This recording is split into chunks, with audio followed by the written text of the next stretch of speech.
দেখুন, আমি আজকে অনেক গর্বিত, কারণ আমাদের এই রাইফেল ক্লাবে ছিল, এই রাইফেল ক্লাবে যে শুটিং প্র্যাকটিস করে সেই অভিনব সাল, যে এশিয়ান এয়ার রাইফেল চ্যাম্পিয়নশিপে গোল্ড মেডেল পেয়েছে, ইন্ডিভিজুয়াল ইভেন্টে পেয়েছে এবং টিম ইভেন্টে পেয়েছে।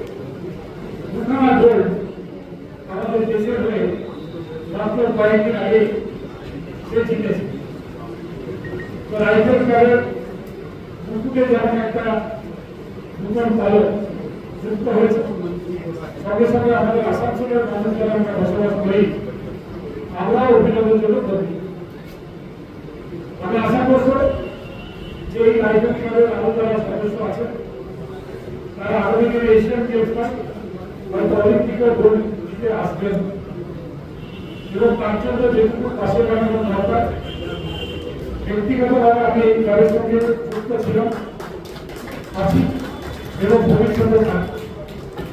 আমাদের রাজ্যে আরো বেশ কয়েকটি খুব ভালো রাইফেল ক্লাব আছে, সেখানেও অনেকে রাইফেল শুটিং করে এবং ন্যাশনাল ইন্টারন্যাশনাল কম্পিটিশনে অনেকে যোগদান করে। আজকে যারা এই ন্যাশনাল চ্যাম্পিয়নশিপে পার্টিসিপেট করতে এসেছেন, আমি তাদেরকে আমার তরফ থেকে আসানসোলের বিধায়ক হিসাবে আসানসোলে আসার জন্য তাদেরকে স্বাগত জানাই এবং ধন্যবাদ।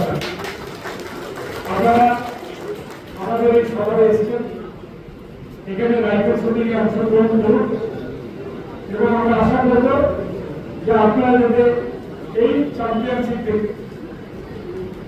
ভালো ফল করে আপনারা হাসি মুখে বাড়ি ফিরতে পারেন, সেই দিকে লক্ষ্য রেখে আজকে এই শুটিং শুরু হচ্ছে। আগামী কয়েকদিন এই শুটিং চলবে। দেখুন, আমাদের রাজ্যে যে স্পোর্টস বা খেলাধুলা এর উন্নতির জন্য রাজ্য সরকার 2011 সাল থেকে কিন্তু চেষ্টা করছে। মাননীয় মুখ্যমন্ত্রী মমতা বন্দ্যোপাধ্যায় তিনি আমাদের রাজ্যে হাজার হাজার ক্লাবকে 5 লক্ষ টাকা করে অনুদান দিয়েছে ক্লাবের উন্নয়নের জন্য, ক্লাবে খেলাধুলার প্রসার করার জন্য।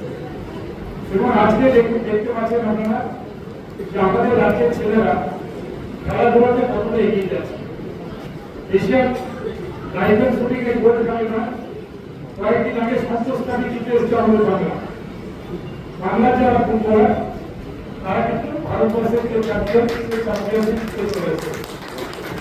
আগামী দিনে আরো যে সমস্ত স্পোর্টসগুলো আছে, আপনারা জানেন যে মাননীয় মুখ্যমন্ত্রীর আশীর্বাদে আমাদের রাজ্যের বিভিন্ন জায়গাতে একাডেমি তৈরি হয়েছে এবং সেই একাডেমিগুলোতে স্পোর্টস ম্যান যারা রাজ্যের খেলাধুলার সঙ্গে যুক্ত, বিভিন্ন খেলার সঙ্গে যুক্ত, তাদেরকে যাতে খেলার মান উন্নয়ন করা যায় এবং আন্তর্জাতিক স্তরে তাদেরকে পৌঁছানো যায়, সেই জন্য রাজ্য সরকার ইতিমধ্যে এই একাডেমিগুলোর কাজ শুরু করেছে।